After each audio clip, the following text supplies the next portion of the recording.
everyone, and welcome to the Nature City podcast.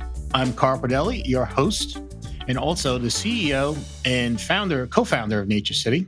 Along with my wife, Beth, we founded Nature City over 20 years ago. And since then, it's been our privilege to serve over 500,000 Americans by offering them the best quality dietary supplements we can make. In today's episode, we're going to talk about why probiotics and prebiotics are important and how to find a good probiotic supplement. So to start, to me, one of the most fascinating health stories over the last decade that's emerged is how gut and digestive health are being identified as true cornerstones of overall health. Okay, so science is showing that your gut health doesn't just affect your digestion, but pretty much affects every body function, right? So your immune system, your brain and cognitive function, your heart and cardiovascular health, your skin, your bone health. I'm sure I'm leaving some out, even your weight and body composition. And there's probably a lot more. So how are we doing as a country with respect to our digestive and gut health? Well, it doesn't look like we're doing as good as we should be. I recently saw a stat, which I believe was from the CDC, which suggested that over the last 30 years, there's been 10 times more doctor visits for digestive disorders, right, over the last 30 years compared to the previous 30 years. So 10 times more doctor visits for digestive disorders than over the previous period. So the first thing that occurred to me when I saw that, I said, well, geez, how much is the population increase? Is that really affecting that number? And the population has only increased about 33% over that time. So when you compare 10 times to 1.3 times, I mean, anyway, I think you slice it, we're seeing a lot more digestive health problems. And look, when you see stats like this, there's always multiple factors at play. It's not just one or two things, generally speaking. But I think, one thing most of us can agree is that, our food and probably lifestyle are having a big impact on our gut health and our digestive health. Some people also point to antibiotic use, which has tended to increase over time. The challenging part with antibiotics, not only do they kill the bad stuff you want them to kill, but they also kill the good friendly bacteria that's in your gut. So more use of antibiotics generally hurts that equation. Now, when it comes to your gut, there's this balance of microorganisms, right, in your body that really make up what you might have heard. You might have heard this term, but they call it the gut microbiome. All that is a community of different microorganisms, right? Some good, some less good, some bad, that live, talking about bacteria, we're talking about fungi, other substances. But your body goes through this daily balancing act, right? Where it kind of manages or tries to manage the level of good stuff versus bad stuff, right? And the bad stuff's always trying to overwhelm the good stuff. So you need to support the body by giving it more of the good stuff, right? So said differently, what we're saying, said a little differently, there seems to be a lot less of the friendly bacteria or probiotic bacteria residing in our intestines, which is, making this daily balancing act more challenging for our bodies. Now, when it comes to intake of probiotics from food, generally that comes from fermented food. And you may have a different perspective on this, but I don't think that our dietary habits have changed that much with respect to fermented food. I don't think, again, I'm talking about things like yogurt, sauerkraut, pickles, right? But again, pickles only have probiotic bacteria if they've been pickled using a natural fermentation process. If a pickle's been pickled by using like vinegar, well, then that's not going to help you with respect to this friendly bacteria. But getting back to the main point, I just don't think like I don't think, the dishes we're having stem from eating less or having less probiotics in the food we're eating. I just don't think they've ever really been a big part of our diets to start with. Now, one of the things that has changed is we're getting a lot less dietary fiber. Why does that matter? Well, fiber acts, among other things, as a prebiotic in your body. So what is a prebiotic? Prebiotic is basically a food for the probiotic bacteria, a food source. So in order to flourish in your intestines, your body relies on feeding the probiotic bacteria with prebiotic fiber essentially, and that's how basically you can really increase your gut health and improve that gut microbiome. Um, Fiber intake, has gone down. Generally, we only get about 10 to 15 grams of fiber from our diets a day. I mean, most authorities point to 25 to 30 grams a day is ideal. I think I looked at the USDA data to see how many of us are getting that much. It's only 5% of adults. So it's a challenging amount, right? But that means, we have this cut. So that's where really from a dietary point of view, we may be coming up short. We certainly want to look for ways to increase fiber for our diet, not only for this reason, but fiber plays a lot of other important roles in our body, as you may know. So, one thing I really recommend almost all adults should do is take a good quality probiotic supplement. Okay, just to help us with this gut health, and given the increasing challenges with our gut health, and just the findings that gut affects so many parts of our body, probiotics have grown really pretty dramatically over the last decade in popularity. So you may say, well, how do I choose a good probiotic, and what should I watch out for? First, let me start. When we talk about probiotic bacteria, we're going to focus on the lactobacillus and bifidobacterium species. Okay, these are the types of probiotics that are most commonly found in our bodies. They're pretty much there from when we're born till we die, and they've been shown to be most beneficial. I know there's other probiotics you may be familiar with. There's SBOs, which are soil-based organisms. Okay, and they can definitely be helpful. You have to be a little more careful when selecting those. But today we're really going to be focused on the lactobacillus and bifidobacterium species, since they're most prominent in our intestines. Okay, so really two key areas we want to focus on with respect to finding a good probiotic. Number one is keeping the probiotic bacteria alive until you take the product. And two is how you help the live bacteria survive the journey to the intestines, so they're alive and can colonize in your intestines, where they can be used to help your gut in many different ways. Okay. Now, the first part, keeping these microorganisms alive, these live bacteria, is very, very challenging. I think is kind of underappreciated. Things like moisture, oxygen, light, high heat, they're all enemies of probiotics and will ultimately kill them. Okay. So these live probiotics, they're kind of like in hibernation. They're kind of dormant, so almost like in a freeze-dried state. And what you're trying to do is keep them in that state, because once they come alive, that's when they can basically not only die but destabilize the other ones that are sleeping. So it affects the whole formula. So you really want to try to do your best to keep them in their hibernation mode until you're ready to take the product, so they'll remain alive.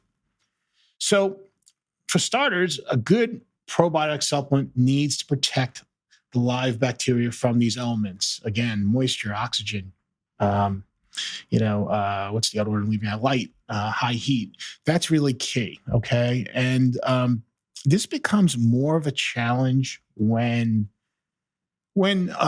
probiotics are in bottles, okay, versus say capsules individually sealed. Okay, what happens when you have a bottle? Now, some bottles are getting better in terms of the insulation, but at some point you have to what? You have to open the bottle, right? And what happens when you open the bottle? Moisture gets in, oxygen gets in, gets exposed to light, and that's going to become a challenge for keeping the probiotics alive, right? What we do at Nature City is something a little different. We actually use blister card packing. So every capsule is in its own individual protective chamber. And this chamber has a double foil seal to keep out oxygen and light and moisture especially. So basically, when you're ready to take the product, this comes from my desk. I just pop one out, and there it is, ready to go. Right. Um, the other thing we do, um, our manufacturer does, I should say. And by the way, we manufacture at pretty much one of the premier facilities for making probiotics. I think they're the largest independent manufacturer of probiotics, and they have just a great, great setup. What they do, in addition, before they seal this, they actually would do what's called a nitrogen flush. So basically, they inject a little bit blast of nitrogen into this chamber before it gets sealed up. Why? Well, nitrogen is a dry gas, right? It helps keep out moisture and obviously oxygen. So we do that too to keep the enemies of probiotics out, right? Now, no matter what you do, including with our product, which is called True Life PB, um, some of these live bacteria are going to die off. Okay. Even by taking the extra steps we take, some of them inevitably are going to die off over time. We only have like an 18-month expiration on our probiotics because of this. Most products we have like a 2-year, some even 3-year expiration. We only use 18 months because we want to make sure that the 30 billion CFUs in each capsule, and when we say CFUs for probiotics, we're basically talking about the count of probiotic microorganisms in each capsule. But when we say 30 billion CFUs, we want that to be there whether you're taking the product today or 6 months from now, or a day before it expires, right? I will say, as I said, no matter even though we go through extra steps to try to prevent anything from any live bacteria from dying, a portion of them are still gonna die. So that's why, and this is a little bit of not common knowledge. We don't really say this all the time, but we actually start off with more than 30 billion. Okay. Just to compensate for the fact that we know some of these are going to die off. A lot of people don't do that, which is a little bit of a pet peeve of mine. Even more so, you'll like this. Now, what's happening with probiotics, there's what's called, what was the term? Mixed labeling. Okay. so, so you have two CFU counts, right? You have, what's the CFU count at the time of manufacturing, okay, and then what the maker of the count that the maker is willing to guarantee when you take the product. Okay, let me give you an example of this. I saw it recently in actually a probiotic that's actually pretty popular, but they say on the facing of the product and in their advertising, they're talking about 60 billion CFUs in our capsules, right? Sounds like a big number, exciting number.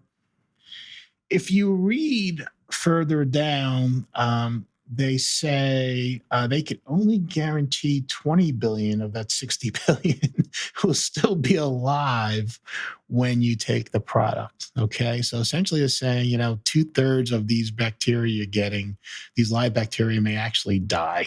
Okay. Which, is not what you're paying for, right? You saw 60 billion, you expect 60 billion. So, that's, it's frustrating. Again, our product is really designed to deliver the 30 billion you see on the box from now through expiration, which it makes it a little different than some other products. So another important thing that hurts what's called the stability of the product of the probiotic formula. Okay, and when a probiotic formula becomes unstable, it's more likely the probiotic bacteria are more likely to die off at a more rapid rate. So stability of the formula is really, really important.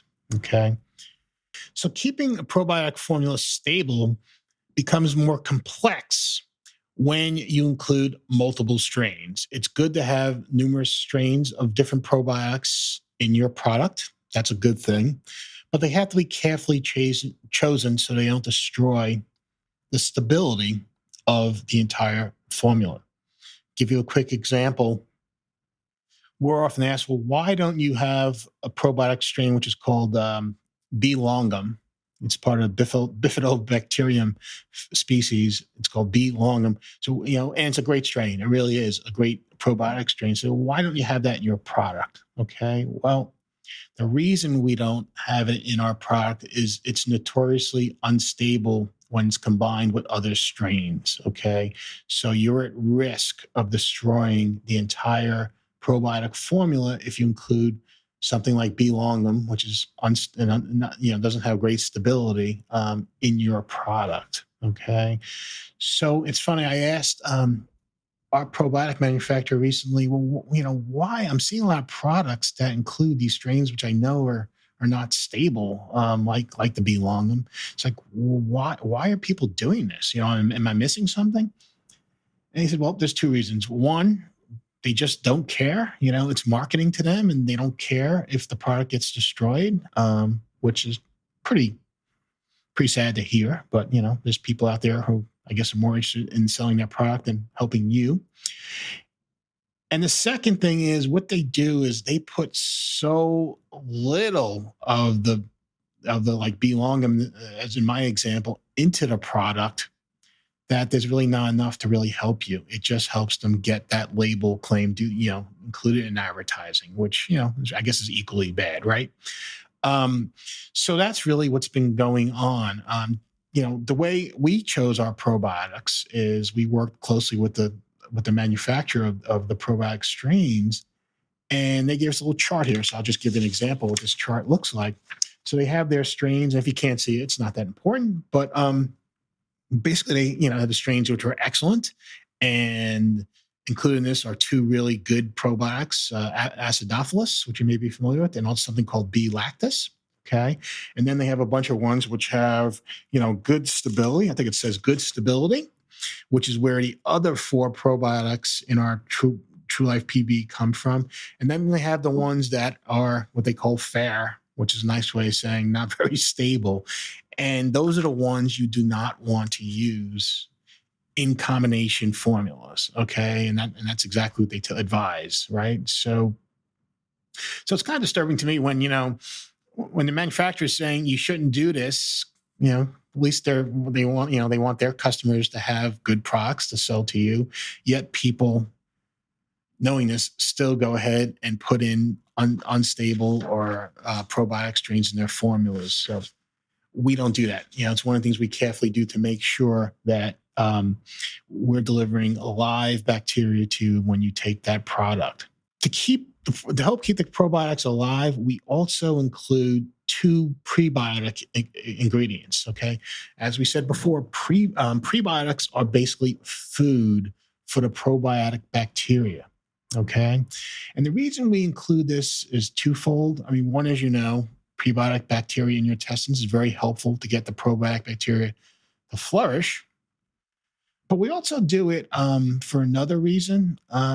If some of the probiotic bacteria in the capsule does awake from its hibernation, at least there's a food source available that may help them stay alive. Now, I'll be totally frank with you. I've spoken to a lot of experts about this, and they think it's a good thing to have, and certainly should be supportive of the product.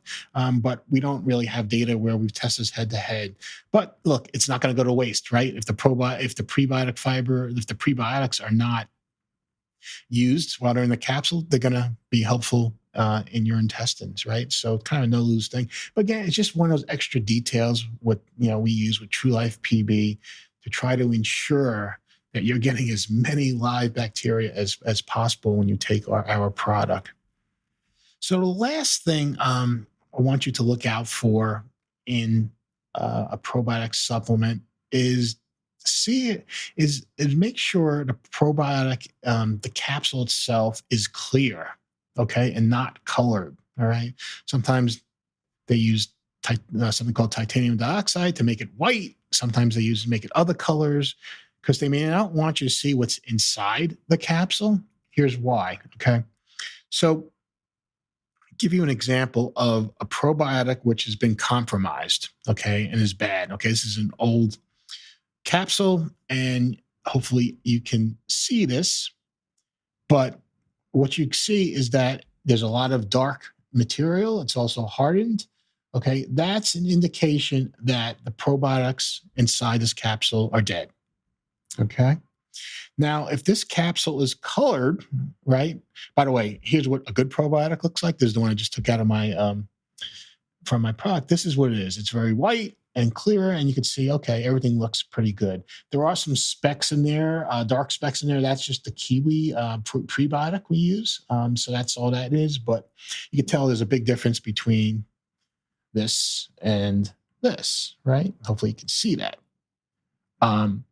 So if the capsule's colored, right, you're not gonna be able to tell. You're not gonna be able to tell if your probiotic has basically been compromised, and if the probiotics bacteria is essentially dead. Okay, so that's why I recommend looking for a probiotic that's made with a clear colored capsule, not something that's where where the powder is not visible to you. So those are kind of some tips on how to look for a good probiotic. In our next segment, second episode here in probiotics, we're going to cover really the other key part is, which is, okay, I'm glad we have the bacteria alive and I take the product. How do we get it to the intestines? And then, and then from there, how do we make sure it help it bind to your intestines? Because if it doesn't bind and start colonizing, it's not going to be helpful to you. Essentially, you poop it out, right? So it's really important not only to get there's a lot of effort put into the kind of the delivery of the probiotics to the intestines, but you also want a probiotic that's going to help you by binding and colonizing and flourishing inside your gut. So that's all for today's episode. Thank you very much for listening. And if you're new to the Nature City family, we'd love the chance to serve you. You can click on the links below to learn more, or go to the podcast show notes, and we will see you next time.